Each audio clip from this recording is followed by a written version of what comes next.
believe we're going to have a fun evening. This is a bit of an experiment. This is Thespiana 2016. If the experiment works, we will probably have a Thespiana 2017. And right now we have the best problem any group of theater players can have, a full house on opening night. So just a really quick summary. Yeah. We've got 5 plays. We've got 14 roles and 8 actors performing them. The actors are terrific, got great directors, and the plays are a lot of fun. So all I can do now is introduce Todd Rominger, who's going to act as our MC and narrator, scene setter for this evening. And Todd is head of the Drama Lab, which is our sponsor for this evening. He will talk a little bit about that when we come back from a break. Have a good evening. We'll see you at the break.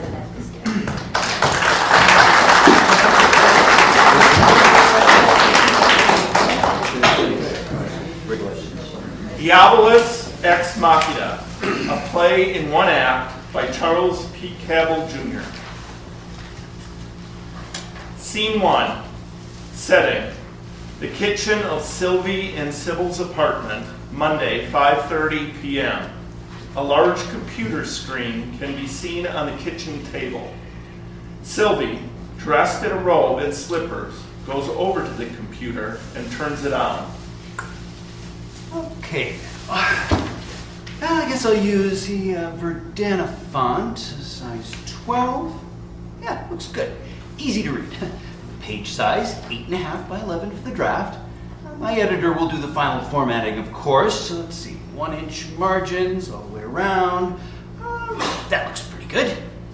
No, better make the inside margins 1 1/4 to allow for the binding, even for the draft. Yep, that looks better. Now, the page numbers. There, center justified for the title, left and right justified for everything else. Good. Yeah, now, the title. Right, the title. Any title. His wife appears, dressed in lawyerly clothes, drops her heavy-laden briefcase, and strikes a seductive pose. Oops, sorry. I forget how focused you get when you are writing. I should have realized when I saw you in your ratty famous writer bathrobe. How is it going, by the way? Well, actually, I'm pretty much stuck. That's what you pretty much said 3 days ago. Where are you pretty much stuck now? Title. Oh, boy. Well... She takes a flower out of a vase and puts it between her teeth. She slinks over to Sylvie and sits down on his lap. Since you are already a little distracted, how would you like to get a whole lot more distracted? I'd love to, but Attila the Hun has me on a very short leash. You and I have been married long enough, so you know editors can get very nasty when you miss deadlines. Well, sometimes a woman scorned can get pretty nasty herself sometimes. But as long as the scornification is only temporary, maybe I can help.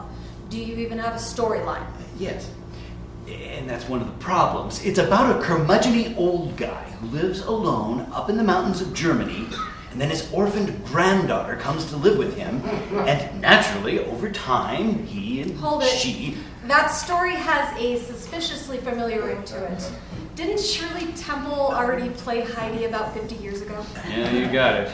But Al thinks a great writer, air quotes, could cleverly disguise it a bit and sell it as new. The problem is he still wants to keep the basic elements like Germany, the mountains, the grandfather, and the little girl. It doesn't leave much room for change. Maybe substitute yaks for goats and caviar for cheese. Sounds like a pretty big challenge. I'm afraid my time of scornification may be less temporary than I had hoped. You'll come up with something. You always do. I'm going to get out of these courtroom togs and fix us some dinner. Sybil exits. Well, she's right. Once, when my mind was a total blank, I just started writing. Mary had a little lamb. In almost no time at all, I was starting to wonder about Mary. I mean, didn't she have any human friends? Were there sexual connotations concerning her little lamb? And how did Miss Muffet fit into all of this? Pretty soon I left Marion Muffet behind, who was cranking on a pretty good story. He goes back to his computer and starts to write. See, a long time ago in a galaxy... I need something a little more rural and mountainy. Heck, why don't I just start with something just a little closer to the actual storyline? It'd be easier to change that way. Let's see. A long time ago, an old man with a snowy beard lived by himself in a mountain forest. His name? Hans Dorfman. Yeah, that works. And? Like hell it works. It's a bunch of crap. Oh, what's a bunch of crap? Wait a minute, who said that? Hans Dorfman? What the hell kind of dorky name is that? Dorfman. I don't want to be no stinking Hans Dorfman. Give me a break. Jeez, I was only getting warmed up here. Your name was only kind of like a placeholder. Any ideas for dinner, Sylvie? I have leftovers from... Oh, sorry. I didn't know you were on the phone. Wait a minute. You're not on the phone? Who in the world are you talking to? In the world? Maybe not, but this is kind of weird. I was talking to my new character, Hans. I told you I don't want to be no stinking Hans. I'm thinking maybe Sebastian. Kind of important and dangerous sounding, don't you think? Yeah. Sebastian. Is that the computer talking to you? What's going on here? Oh my God, turn it off, turn it off. No, don't turn me off. I'm not finished yet. Sylvie fumbles with the computer, but finally gets it closed. What just happened here? Well, I sat down to the computer and just started writing, as you suggested. I'd just given my chief character a name, Hans, when Hans began objecting. He wants to be named Sebastian. I'm glad you heard him too. We can't both be hallucinating. Wait a minute, you're telling me that the character you had just created started talking back to you. No wonder you said that was kind of weird. You know, maybe not all that weird now that I think about it. I caught an author's internet blog thread a couple of weeks ago. The authors were talking about how sometimes their characters did not always behave as expected. I even printed it. Wait a sec. Oh, listen. Characters develop a life of their own, they will develop their own agenda, and will take you down side roads you least expect. And sometimes they will go too far. That thread was started by an author named Laura over 10 years ago. Now, many other authors said the same thing. Laura told about having to pull one of her characters up short when he started chasing women on his own. Oh yeah? Well, it still sounds weird to me. For one thing, wasn't this strange behavior Laura describes a developed thing? I mean, the characters didn't start off rebelling and exhibiting strange quirks. Sebastian, is rebelling right out of the box. Well, you're right. This is a bit unsettling, but after all, I am the author, so I am ultimately in control. If things get out of whack, I can just shut it down and start it. I still have a bad feeling about this. Look, Laura was able to bring her character under control after he started to go too far. I'm sure I can do the same with Sebastian. If you say so, but I still don't like it. But listen, my client ran me through the ringer today. I'm hungry and I'm tired and I have been scorned. How about moving the computer off the table so we can have dinner? Then I suggest we go to bed and work on that creative descornification. You can play with your weirdo new buddy again in the morning. Blackout. Scene 2. The kitchen, Tuesday, 9 a.m. Sylvie enters in his bathrobe, puts the computer on the table again, and turns it on. Boy, do computers take a long time to warm up. This one's pretty old. Come on. Okay, here it comes. Finally. Man, that was rude. I told you I wasn't finished yet. Do not do that again. As I was about to say, for my second name, I like the sound of Quartermain. Like the great white hunter and adventure in King Solomon's Mines. Yes. Sebastian Quartermain. A name not to be trifled with, don't you think? Hold it right there. You're not telling me my snowy-bearded, mountain-dwelling grandfather has a name like Sebastian Quartermain. Not at all. I'm telling you that Sebastian Quartermain is not a snowy-bearded, mountain-dwelling grandfather. He's an international playboy. Oh, What? You don't get it, do you? I mean, this is supposed to be a children's story. A children's story. You can't do a children's story about an international playboy, for God's sake. Al, my editor, would kill me. Is this the guy you call Altilla the Hun? By the way, does he know that you call him that? Anyway, I can take care of Al. How can you do that? I'm German, remember? You made me a German. Wie halfways. Anyway, we'll worry about that later. Now, a few more little changes to your storyline. I'll bet you were going to saddle me with an impossibly cute little orphan granddaughter, weren't you? No, how did you know that? For my so-called creator, you're just not very creative, are you? That story was written 134 years ago. Was this your idea, or was it Altilla the Hun's? Maybe we ought to call him Altilla the Obtuse. I have to admit, I thought it was a pretty lame idea as well, but Al pays the bills, so that's your problem. I don't want a 6-year-old, and I don't care how cute she is with her nauseating mop of curls. I want a 25-year-old babe. She's got to be so hot that men, and not a few women, are paralyzed with lust whenever she gets within 200 feet of them. We'll call her, let's see, Aphrodite L'Amour. Yeah, I like that. Look, this was amusing for a while, but I have to meet a deadline for a children's story about people in the mountains. No mountains. What? No mountains. International playboys live on yachts. Rich, handsome Sebastian Quartermain lives on a magnificent yacht in the Mediterranean with his beautiful girlfriend, Aphrodite L'Amour. Oh, boy, do you have the wrong guy? I write stories about little girls and goats named Octavia and problems that come up in kindergarten. I don't know anything about playboys and yachts and stuff like that. Well, haven't you been getting a little bored with all that? And how much money have you made on your last 3 books? And don't lie, because I have access to all your data. After all, your financials are right here in the computer. Oh, okay, maybe you're right. I'll go to the library and start reading up on yachts so that yours will sound authentic. I'll just turn off the computer for a while. What's wrong? Well, it sounds like you're agreeing with me so that I'll drop my guard. Open the pod bay door, Hal. Dave the astronaut tried to pull that on Hal in the computer movie 2001. I can't do that, Dave, said Hal. Unfortunately, Dave snuck into the spaceship anyway. Pretty soon, poor Hal was singing Daisy, Daisy, as all of his circuit boards were getting pulled out. Is that what you have in mind for me? No, I wasn't going to do anything. Right. Ain't gonna happen, pal. See, I know you can do some pretty extensive research sitting at your computer. There's lots of information right here than there is in your pitiful little 400-book library on Elm Street. For example, by viewing Playboy magazine online, you could be getting a lot of good ideas for Aphrodite. And the yachting magazine features some really nice boats, so get started. See, where are you getting all this knowledge anyway? I only created you a few hours ago. Oh, the internet, of course. Books, movies, articles, blogs. Probably Al Gore's greatest invention. Well, I shudder to think how all those things are shaping your eager young mind. Well, while you're finding out, I'm going to make the best of it, and you're going to help me. And why should I? Why? Well, actually, because you have no choice. Oh, that's ridiculous. Of course I do. Really? Think about it. How much of your life is tied up with the computer? All of your financial records are there. See? I know you and Sybil do online banking and that your tax statements are done electronically. Messing with that stuff could be rather easy for me.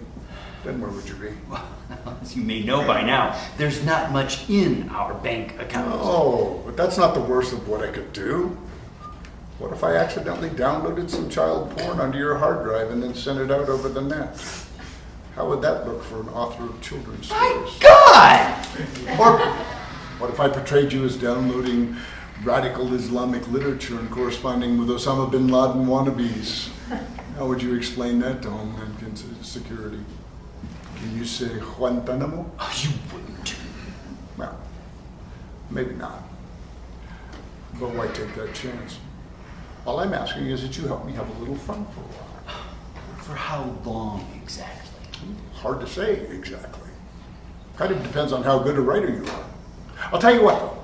If you want to turn me off for a while, go ahead. You have some thinking to do, but just realize that I am still roaming around in here. I can still have a major impact on your life, whether the computer is off or on. Ta-ta. Sylvie reaches over and shuts the computer, then makes a call on his cell phone. Oh, hi, Marjorie. Sylvie here. Hey, is Sybil in court, or can I talk to her? Oh, good. Good, thanks. Hey, Sybil. Hey, sweetie, how's your day going? Great. And what did you expect after we turned our bedroom into the garden of earthly delights after dinner last night? But you don't sound so good. What's wrong? Well, I just had another strange encounter with my new BFF, Sebastian. I actually began to feel more than a bit threatened. I'm not sure where to go from here. Threatened? My goodness, how? I'd rather not talk about it now, but he started by making some strange requests. The threats came when I balked a bit about fulfilling some of them. What kind of strange requests? He wanted me to write a hot babe into the scenario. Aphrodite L'Amour, if you could believe that. He also hates the idea of a cabin in the mountains. He wants to strut about the magnificent quarterdeck of his own personal yacht. You know, the usual. Well, what is so strange about that? He's a man, of course. The name Aphrodite L'Amour is goofy, but no goofier than Sebastian Quartermain. Yeah, but he let me know that these were really not demands, not requests. I really don't have a choice. When I said Al would object, he said, I can take care of that. Oh, just like that. I can take care of that. It was pretty creepy. Oh, again, he made a reference to that crazy computer Hal in 2001, like he'd be able to tell if I tried to sabotage him, and there was some other stuff he said as well. I see what you mean. Are you sure this is not your own subconscious planting seeds of discontent? What do you mean? Well, after all, your own babe ain't as Aphrodite-like as she used to be. And in case you forgot, the rusty Toyota in our driveway doesn't seem much like a yacht unless you squint. But never mind. What are you planning to do? If all else fails, couldn't you just drop your computer into an active volcano or something? I suppose so, but... Well, I better get back to it. I guess I'll have to play along with Sebastian, at least for a while. Bye, sweetie. I love you. Oh, wait. You up for lunch? Tony's? Pick me up at 11:30? I guess so. Why not? Oh, great. See you then.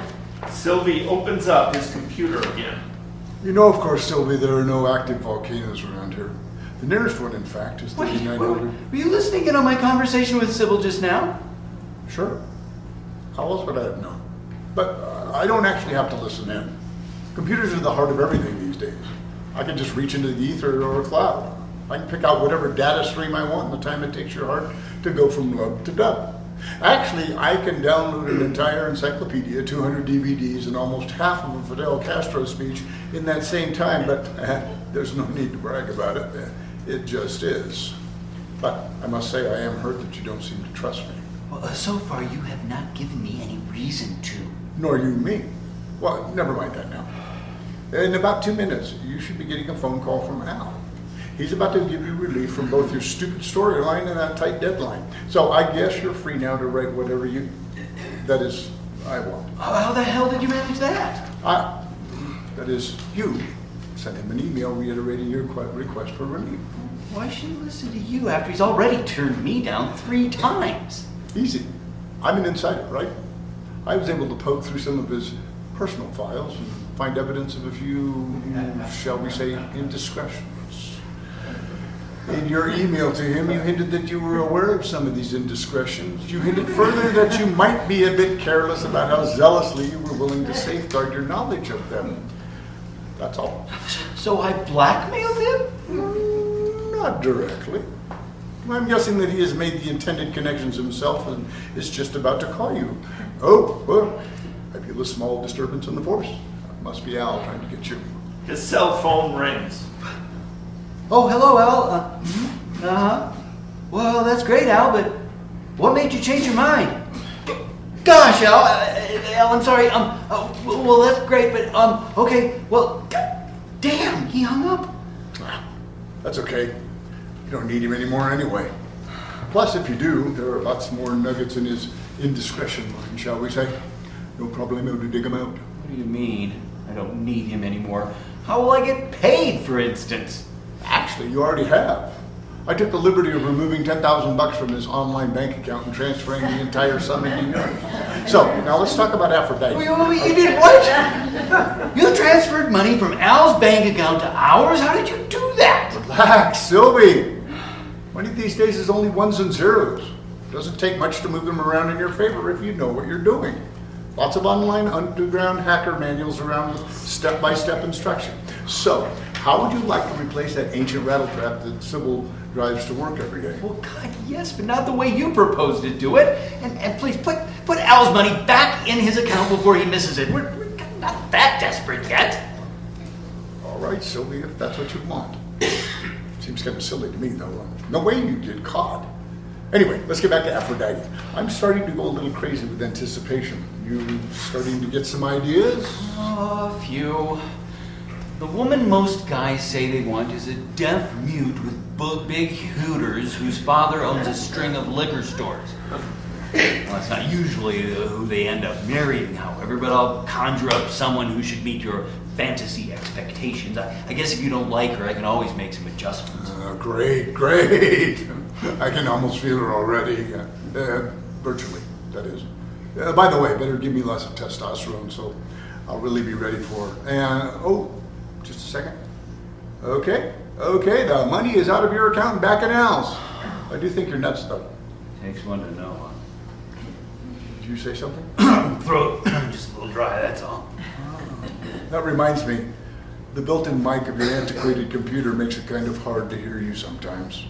Also, it would be nice to see who I'm talking to. So I'll download Skype and order you a webcam and a new mic from Amazon. You should have it in a couple of days.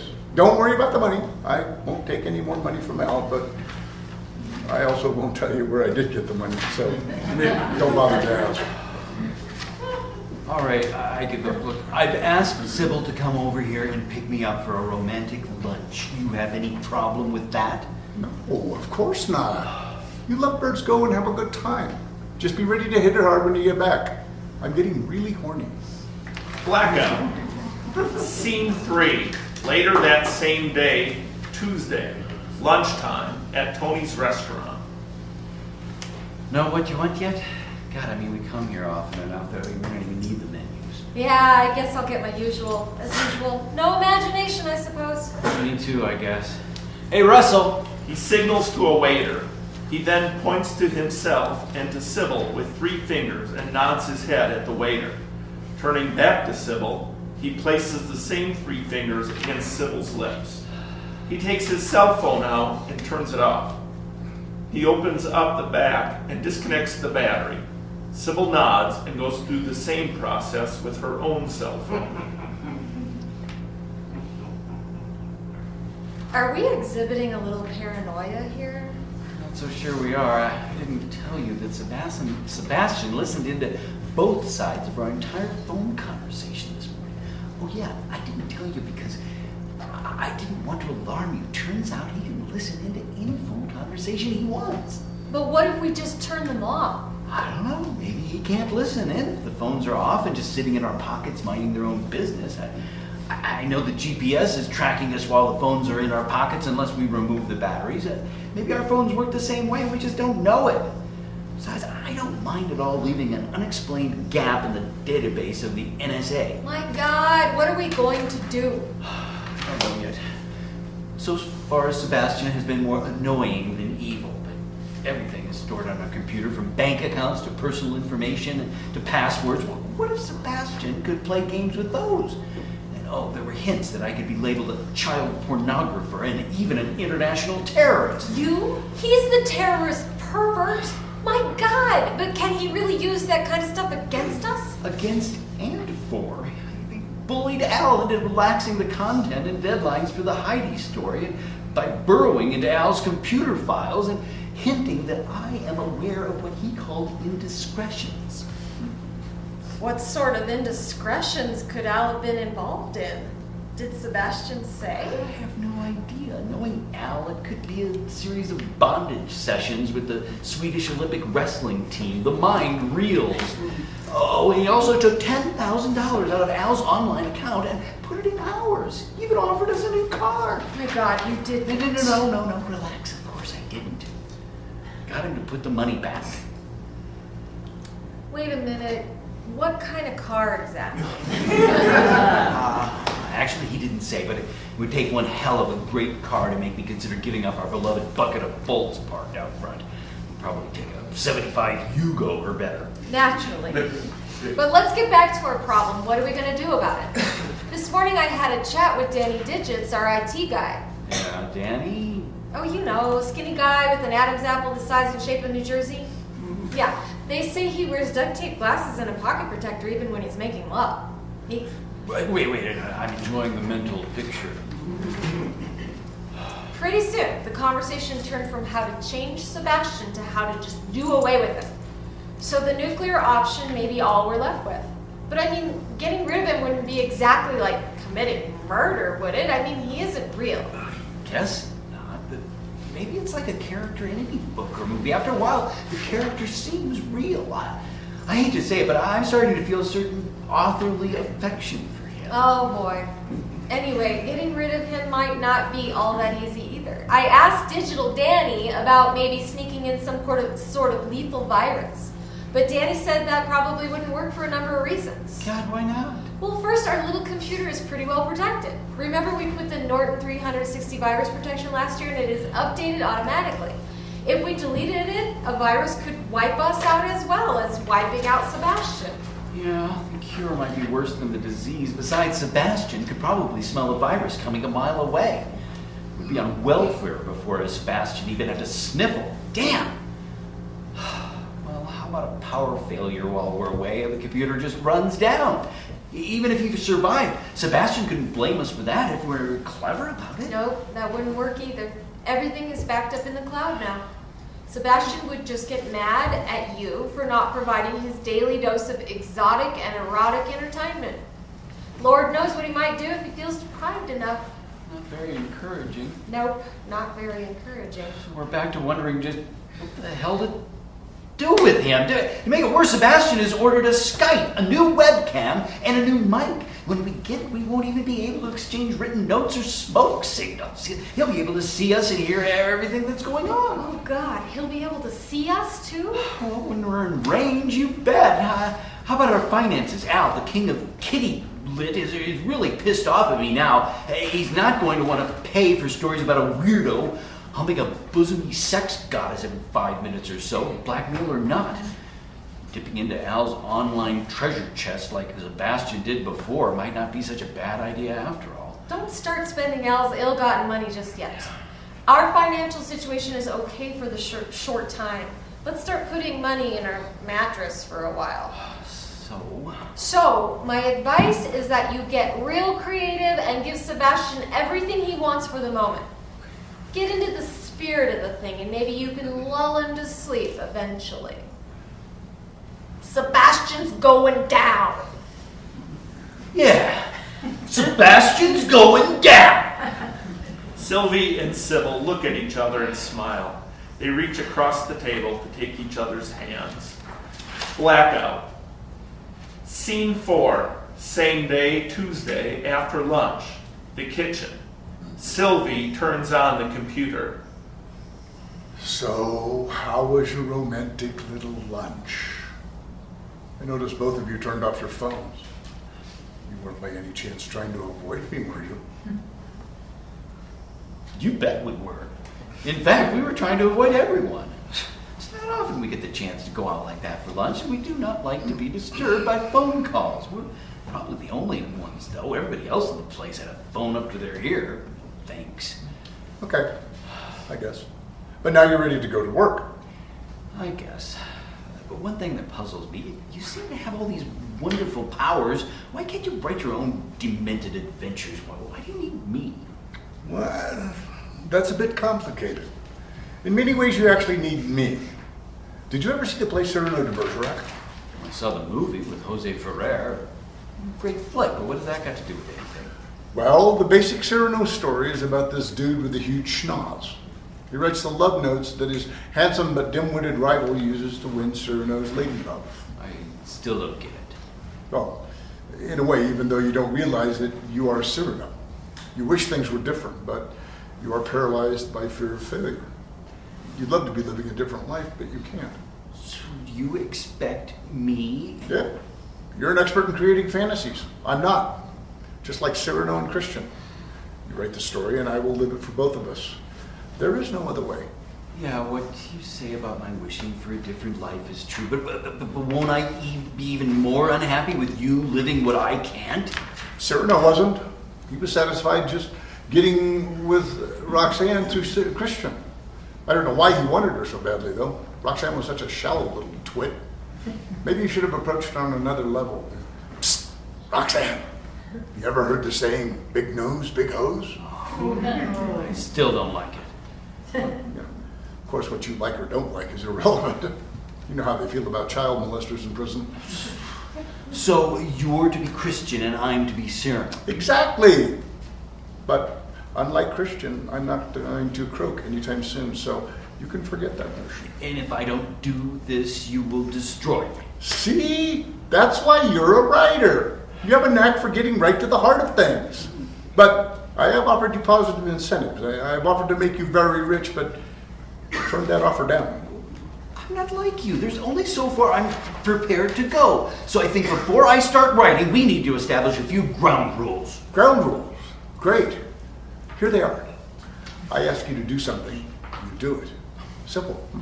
No whys, wherefores, and party of the first parts needed here.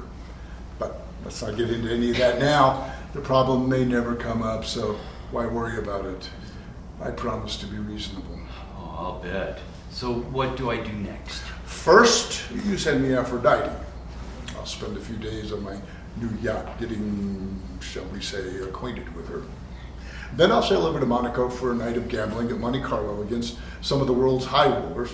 Figure I can distract them with Aphrodite. Distract them or not, I expect to win. Well, naturally. And you wish to announce yourself as Quatermain, Sebastian Quatermain, as you order a martini, shaken, not stirred. Naturally. And it would be good if one of my Baccarat opponents would be wearing a black eye patch and stroking a white cat. Naturally. Okay, here goes. On a warm but pleasant day in June, handsome international adventurer Sebastian Quatermain sailed his yacht into the main harbor at Monaco. With him was his adoring companion, Aphrodite L'Amour, the Playboy Playmate of the Month from 2 years before, wearing a diaphanous outfit that barely concealed her voluptuous charms. The intervening years had only made her more beautiful. Sebastian was there on a dangerous mission to break the bank at Monte Carlo. It would not be easy, though. His old enemy, Carthan Vargas. Blackout. Scene 5. Saturday morning, 10 days later, the kitchen. Sybil and Sylvie are dressed for a bicycle ride. Ready to go for our bike ride? Better put on some sunscreen. You peeled like a snake last time. Almost ready. He turns on the computer. I just have to check in with Sebastian for a sec. No such thing as a sec with Sebastian. Hurry, though, before the sun gets too hot. Remember, we're meeting Rick in bed. 5 minutes tops. Oh, no problem. And I already did the sunscreen thing. Oh, there you are, Sebastian. What gives? The yacht is a dream! I had no idea it would be the Santa. Oh my God, Sylvie! She was Humphrey Bogart's boat. The whole time I'm sailing her, I get this weird sensation that Bogey and Bacall are still aboard somewhere. Like, Bogey loved that boat. Oh, God, I can see why. Yeah, I was lucky. It has just gone up for sale again, and the complete plans and pictures were online. And then there's Aphrodite. She's incredible. She's so beautiful, I could spend whole days just looking at her. And it's not just me. When she goes up on deck to sunbathe, it seems like all the yachts in the Mediterranean gather around for a closer look. I'm worried about collisions. And the night, she is insatiable. It's all I can do to keep up with her. Great! She should be pretty special after all the research you made me do before I created her. It was like working from a Chinese Playboy menu. Eyes from column A, boobs from column B. She's a composite made of every gorgeous woman from Lady Godiva to Lady Gaga. But please, spare me the TMI. Well, whatever you did, it worked. When we go out someplace with her hanging on my arm, every guy in the joint wants to kill me and move in. And every woman wants to kill her. She makes me feel like an emperor. I love it. I'm not surprised. Look, guys, I hate to interrupt this little love fest, but Sylvie, we gotta go. Can all this wait until we get back? Yeah, I haven't even told you about the Monte Carlo yet. The whole James Bond scenario worked out great. The way you choreographed the suspense of the Baccarat game, the way Carthan Vargas whimpered. First I brought him to financial ruin, then shot him with a poison dart from my Mont Blanc pen. Wow, that was amazing. That's a very nice piece of writing. Well, I must admit, it went pretty well. I had a little trouble at first, though. Once I got going, though, everything was okay. The hard part was creating your escape despite all of Carthan's smirched buddies, flirting at you with blue, firing at you with blue lasers. Glad you like it. Guys! Rick and Bev are waiting. Oh yeah, and the scene you wrote for me 2 days ago, wow, that was sheer genius. Tripoli pirates boarding the ship during the night, knocking me out and tying Aphrodite half naked to the mast. Me coming on deck and throwing the bastards overboard with my bare hand. I was a friggin' hero, man. And oh, I was Aphrodite grateful. Whew, I am not recovered yet. So, where did Sybil go? Oh my God, did she leave? Sybil! Sybil! She's gone. Should have really done it this time. This time? What do you mean, this time? What's been going on? Well, lately I've been getting the feeling Sybil resents the time I've been devoting to your little adventures. It doesn't take much for women to start thinking that way. Well, not that you really give a rat's ass, of course. Of course I give a rat's ass. How you feel is bound to affect your work. If you're all mopey, my stories may be dopey. But anyway, how can you tell? Well, women never up and tell you these things. Matter of fact, women will deny anything's wrong. That's the time to be most alert. You're in bad trouble, though, if you don't recognize that and start digging hard. Just, how does a guy do that? You have to look for the clues, and it's not easy. Some clues may be buried way deep. I'm afraid that's not very clear. That's right, and it never will be clear because women like it that way. But, and I hate to break it to you, Aphrodite is a woman. Sooner or later, she's going to start acting like one. Well, what clues have you noticed with Sybil lately?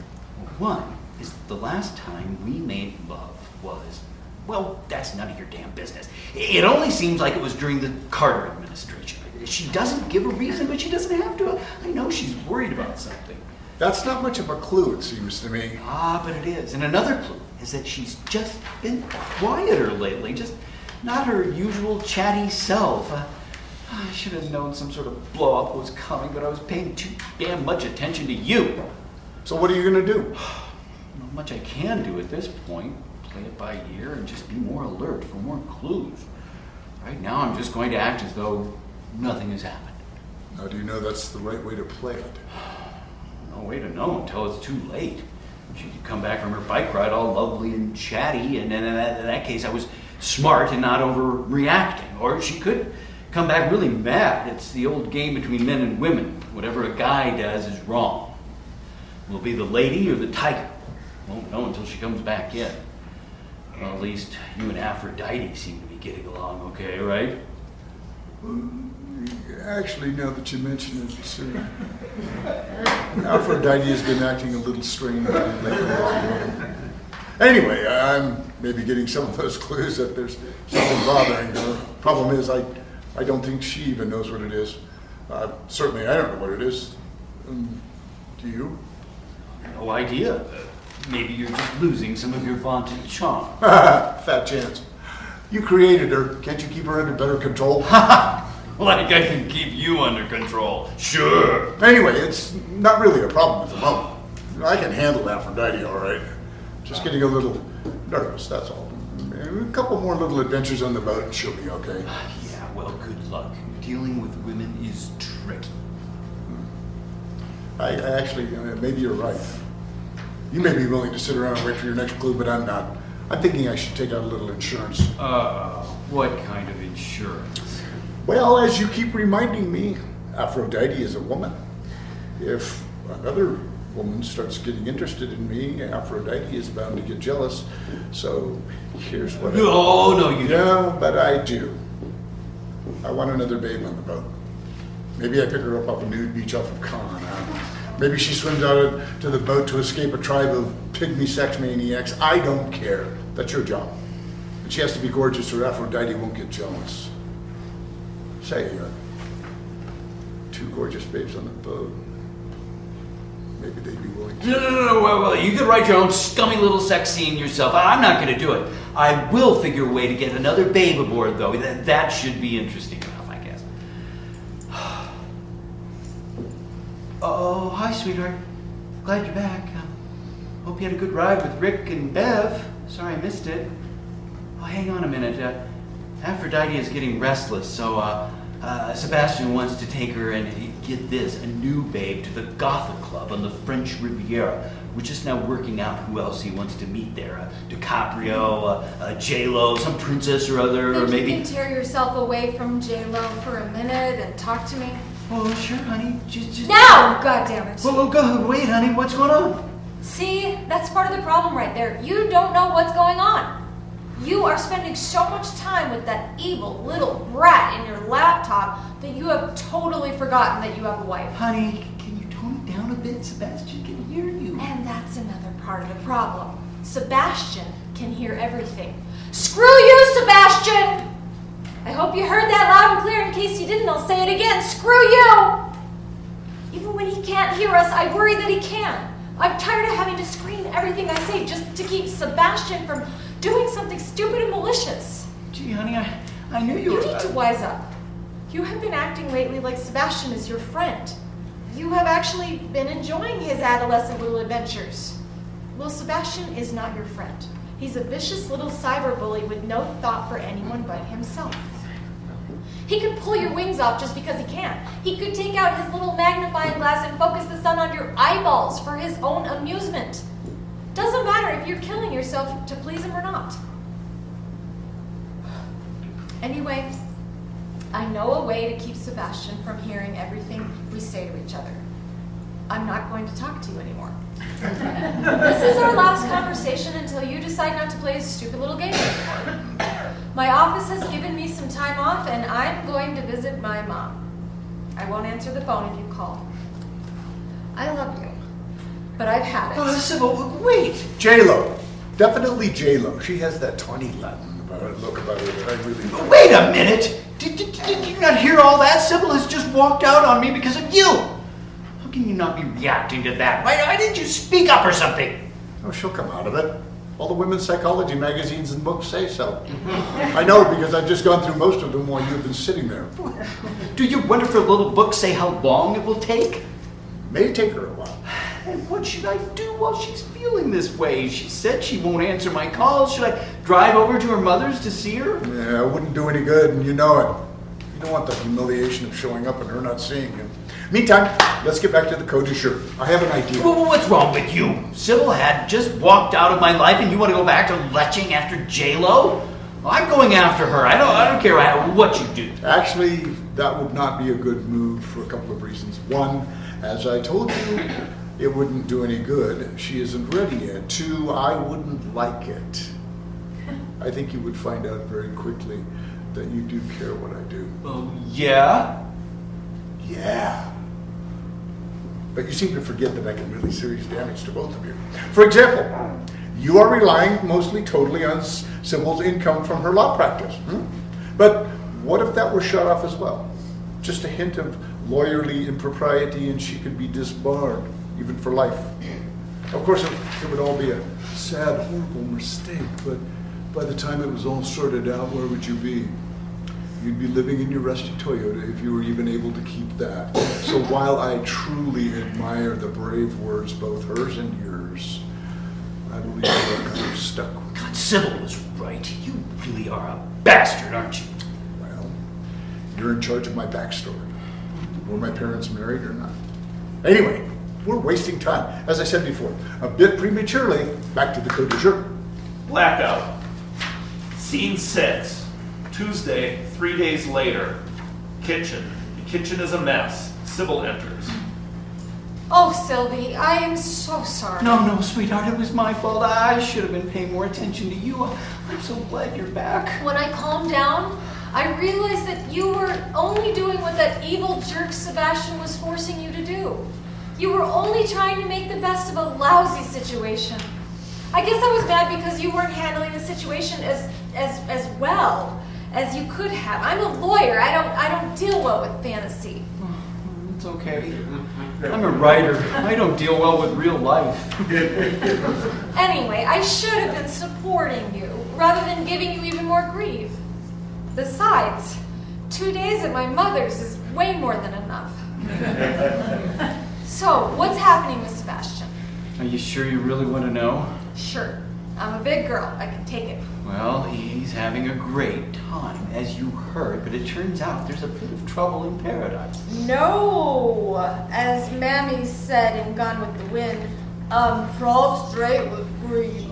I just know you are. Try not to get any tears in my coffee. Anyway, seems Aphrodite has gotten restless. Sebastian doesn't know what's going on, and it really bothers him. My guess is that she is not as thrilled with their current lifestyle as he is. Maybe there's more to her than meets the eye. Interesting. So I gather that Aphrodite has been less available lately to satisfy Sebastian's carnal urges?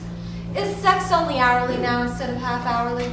Maybe even worse. Sebastian has been reluctant to give me any real details. I guess he can't believe this is really happening to a magnificent stud like him. Anyway, as I started to tell you the other day, his solution was to have me write in another voluptuous babe. He wants to name her Cassandra Lovejoy. Ooh.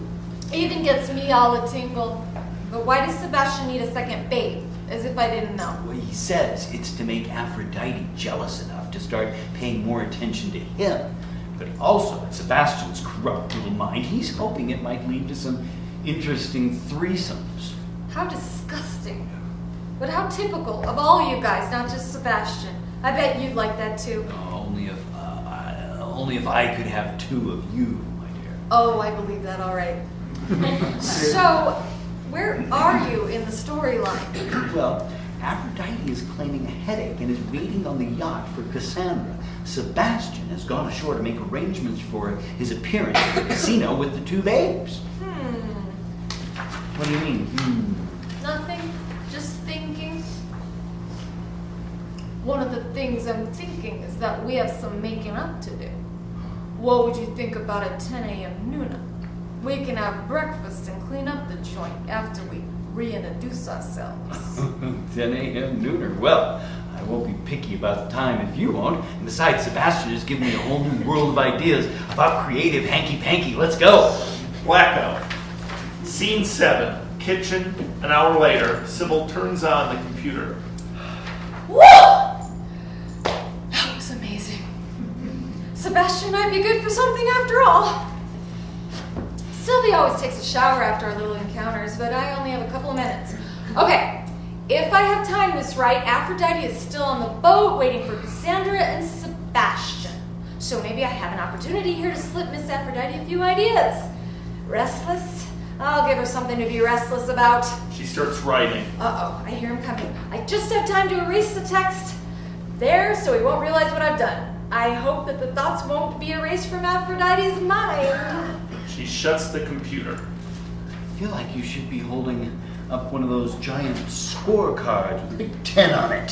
Sebastian had nothing on me this morning. I agree. You magnificent animal, you. But I suppose I should start cleaning up the kitchen.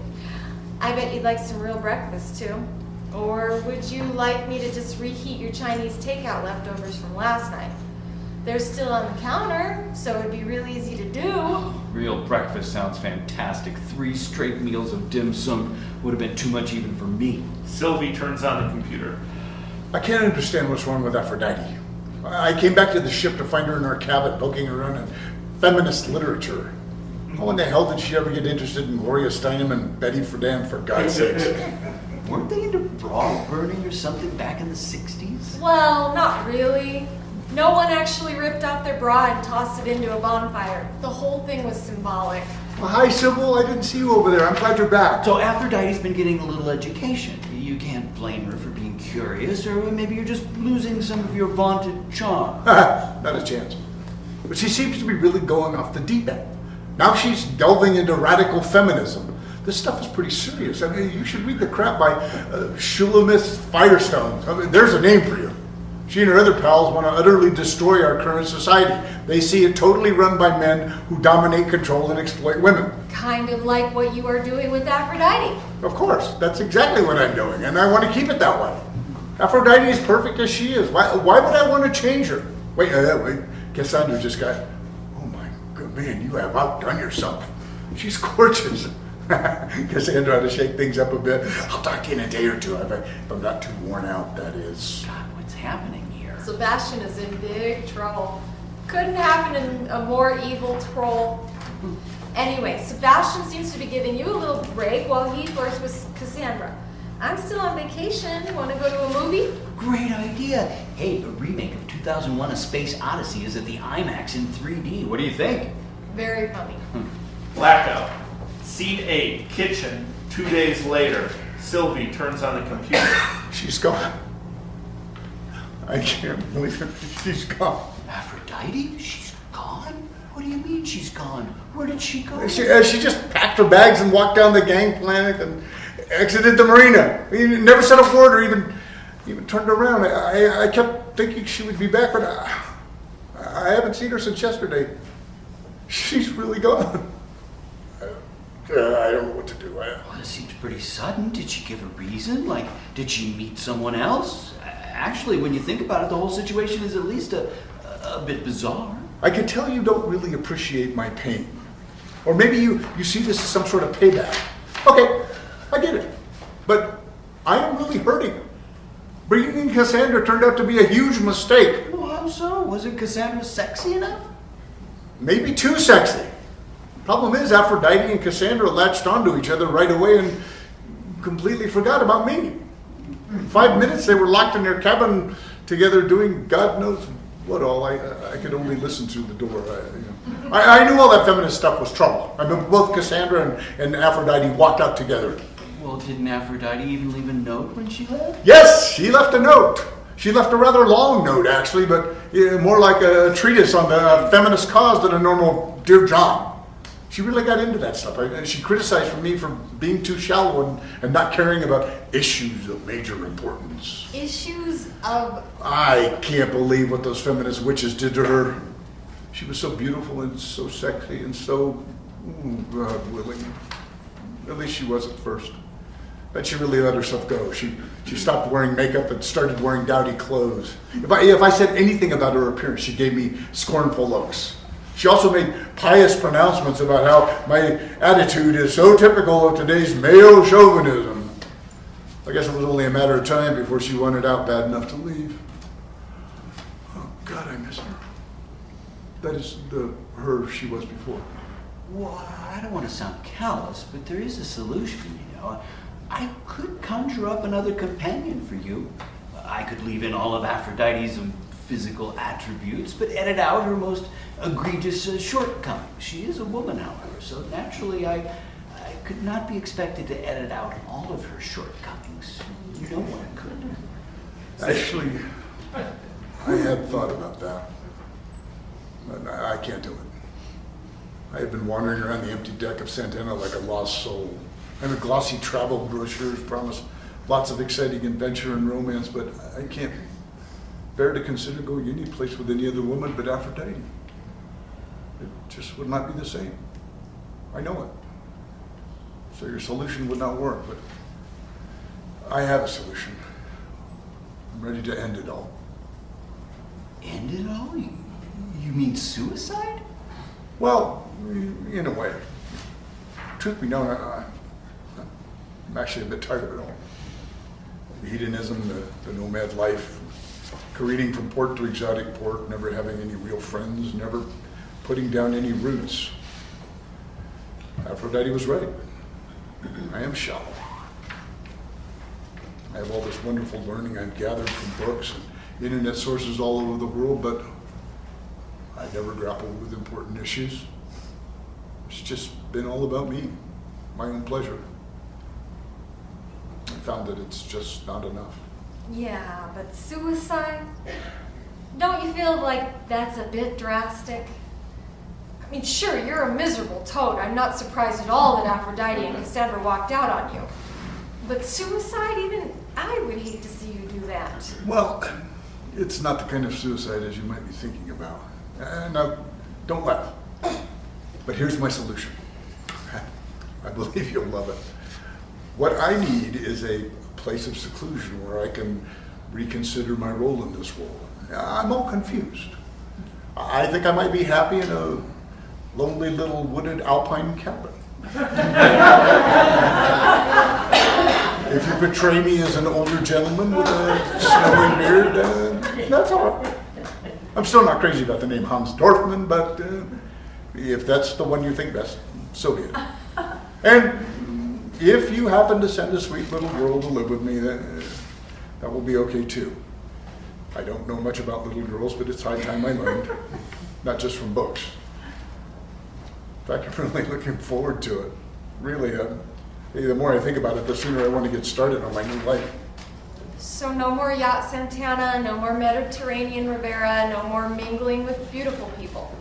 Are Yep. you sure? Yep. From now on, I'm into contemplation, chopping wood, and drinking goat's milk. I want to raise my little orphan granddaughter in the woods. Later, I intend to go back into the world. Maybe then I'll be prepared to grapple with some of its more serious issues. Oh, you don't know how happy this makes me, Sebastian, or should I now say Hans? My mind is racing with new possibilities. I'll call Altilla the Hun and tell him right away. I'm sure I can straighten everything out with him. I mean, all he really cares about is having a good story. I know I'm going to give him one now. A funny thing, though, I am going to miss Sebastian. I'm gonna miss him too.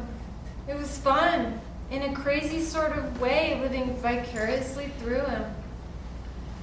And I believe he put some spice into our marriage. We were in a rut, and we didn't want to admit it. Now, the thing is, even though you were awfully demanding, sometimes I have to admit, at times I was a bit afraid of you, but you certainly taxed my imagination in meeting those demands, and that's a good thing for a writer. Well, you also expanded my horizons. I'm going to be content to write safe little children's stories from now on. But as of now, get ready to trade your skipper's cap for some fetching lederhosen. Ready to get going now. No time like the present. Goodbye, Sebastian Quatermain. Hello, Hans Dorfman. A long time ago, an old man with a snowy beard lived by himself in a mountain forest. Sebastian Quatermain had been an international playboy in his youth, but gave up all of his former wealth to lead a more fulfilling life in solitude and contemplation. To make the transition and isolation more complete, and to be more in consonance with his new lifestyle, he changed his name to Hans Dorfman. How am I doing so far, honey? Nice segue. Keep going. And he lived alone and peacefully for several years. One day in autumn, while Johann was cutting wood for the fireplace, a car drove up to the cabin door. The door opened, and much to Johann's surprise, out popped a beautiful little girl about 6 years old with brown floppy curls and wearing a colorful dirndl. As the car drove away in a cloud of dust, without anyone else getting out, the girl said, "Hello, you must be my grandfather. My name is Gretchen, and I have come to live with you." Well, that sucks. The whole thing's mega lame.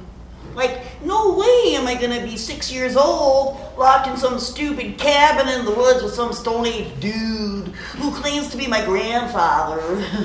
He's probably some kind of major pervert. I just know he drinks a lot and he smells bad. Ugh. Ew. I want to live in California, near the beach. Santa Monica, maybe. Actually, if I lived in Beverly Hills, I could still go to the beach. So Beverly Hills would be okay, because I do want to be part of the Hollywood scene, of course. But the first thing you need to do is to change my name and age and stuff, because Gretchen, my God. Oh, gag me with a stone. You can't be serious. I want to be, have a different name, I want to be, Tiffany Starr, Tiffany Bree Starr. I like that. And I do not want to be 6, I want to be 6'10". Oh, and no stupid curls. I'm not sure I want to go for a mohawk, maybe a Miley Cyrus look, you know. I have no idea. Don't I have any tattoos? Why don't I have tattoos? Everybody's got tattoos. Please. Oh, can I get my tongue pierced? Oh, since I'm 16, I need a car, of course. You know, maybe a BMW. Oh, I know. Oh, 1967 Mustang convertible. Oh, yeah, I'll get it. As as if, that would be so nice. Yes. I want to be 16. I want to be in Malibu. Oh. Lights fade to black. End of play.